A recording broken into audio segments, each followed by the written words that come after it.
जब से मोदी सरकार आई है तब से एक आवाज आपने सबसे ज्यादा सुनी होगी। कोई विपक्षी, कोई एक्टिविस्ट, कोई बहुजन नेता आपको यह कहता हुआ जरूर सुनाई दिया होगा कि भारतीय जनता पार्टी संविधान खत्म करना चाहती है, आरएसएस संविधान खत्म करना चाहती हैं, या फिर मोदी सरकार संविधान को नहीं मानती हैं और संविधान खत्म करना चाहती हैं। दोस्तों, नरेंद्र मोदी सरकार ने संविधान से बने कानूनों को कठपुतली की तरह इस्तेमाल किया, सुप्रीम कोर्ट के आदेशों को पलटने के लिए मनमानी कानून बनाया। यह बात मैं बड़ी जिम्मेदारी से कह रहा हूं। दोस्तों, अभी तक आपने हमारे YouTube चैनल को सब्सक्राइब नहीं किया है तो जल्दी से सब्सक्राइब कर लें और वीडियो को लाइक शेयर भी कर दें। दोस्तों, इस वीडियो को ध्यान से सुनिएगा और समझिएगा, क्योंकि अब सच में संविधान खतरे में पड़ सकता है।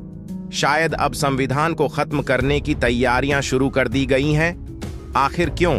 प्रधानमंत्री नरेंद्र मोदी के आर्थिक सलाहकार परिषद के अध्यक्ष विवेक देवराय ने खुलकर कह दिया है कि अब हमको विचार करना होगा कि 2047 में भारत को कैसे संविधान की जरूरत है। संविधान खत्म करने की बात तो छोड़ दीजिए दोस्तों, बाबा साहेब की पूरी जिंदगी की मेहनत को खत्म करने की, उनकी निशानी को मिटाने की, सोचने की भी हिम्मत किसी में नहीं थी। लेकिन प्रधानमंत्री के सलाहकार ने यह बात एक आर्टिकल में लिख दी। 2047 तक हमें कैसा संविधान चाहिए, हमें सोचना होगा। दोस्तों, अगर आप क्रोनोलॉजी को समझेंगे तो पहले नौकरियों में बड़ी चालाकी से आरक्षण खाया गया, फिर सेना में आरक्षण खाते हुए सबको 3 साल का अग्निवीर बना दिया गया। आरक्षण न देना पड़े इसलिए ज्यादा से ज्यादा नौकरियां ठेके पर दे दी। धीरे धीरे बाबा साहेब अंबेडकर के आरक्षण की जड़ों को काटा गया। संविधान से मिले आरक्षण का पेड़ सूखने को है। बड़ी धीरे धीरे दिखाने की कोशिश की जा रही है कि इस संविधान से आपको क्या मिल रहा है। दोस्तों, हम क्रोनोलॉजी को समझने की कोशिश करेंगे तो आपको नरेंद्र मोदी के भाषण का हिस्सा मिलेगा, जिसमें वह बार बार कहते हुए पाए जा रहे हैं कि उनके अमृतकाल की छाप आने वाले 1000 साल तक रहेगी। प्रधानमंत्री नरेंद्र मोदी ने ऐसा कुछ किया तो है नहीं कि उनकी छाप आगे 1000 सालों तक रहेगी। तो सवाल यह उठता है कि प्रधानमंत्री नरेंद्र मोदी आखिर ऐसा क्या करने वाले हैं जिसकी छाप 1000 साल तक रहेगी? क्या प्रधानमंत्री के आर्थिक सलाहकार परिषद के अध्यक्ष की संविधान खत्म करने वाली बात का और प्रधानमंत्री की 1000 साल वाली बात का आपस में कोई लेना देना है?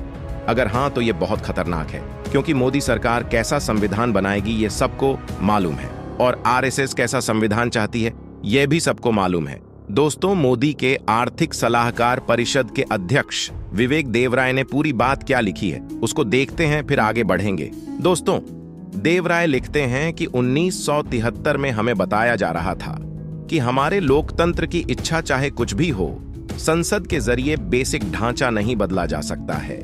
जहां तक मैं समझता हूं कि 1973 का फैसला मौजूदा संविधान में लागू होता है, नए संविधान में नहीं लागू होगा।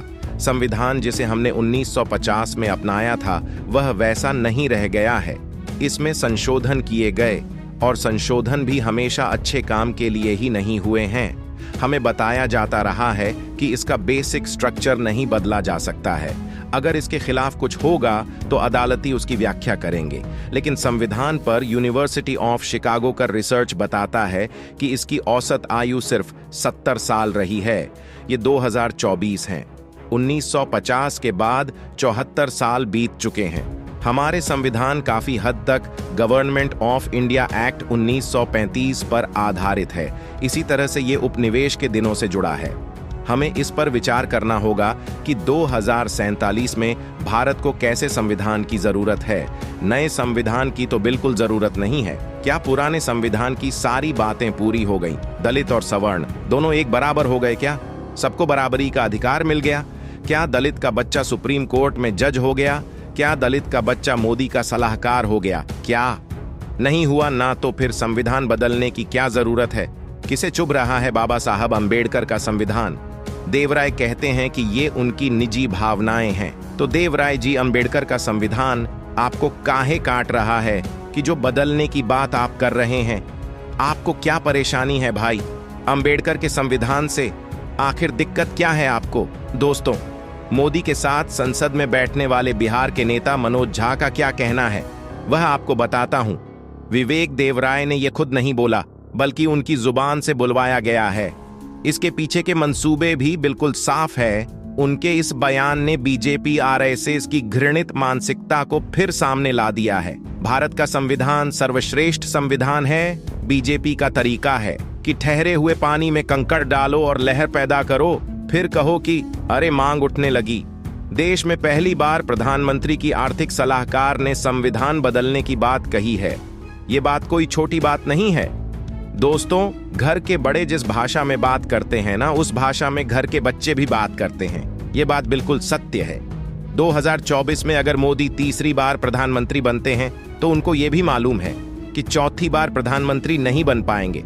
तो क्या उसी दरमियान संविधान यह कहकर बदल दिया जाएगा कि संविधान बहुत पुराना है, जनता की मांग पर इसे बदला जाता है? क्या ऐसा होगा? बहुत सारे राजनीतिक पंडित इसकी आशंका लगा रहे हैं। दोस्तों, आज की वीडियो में बस इतना ही। फिर मिलते हैं अगली वीडियो में।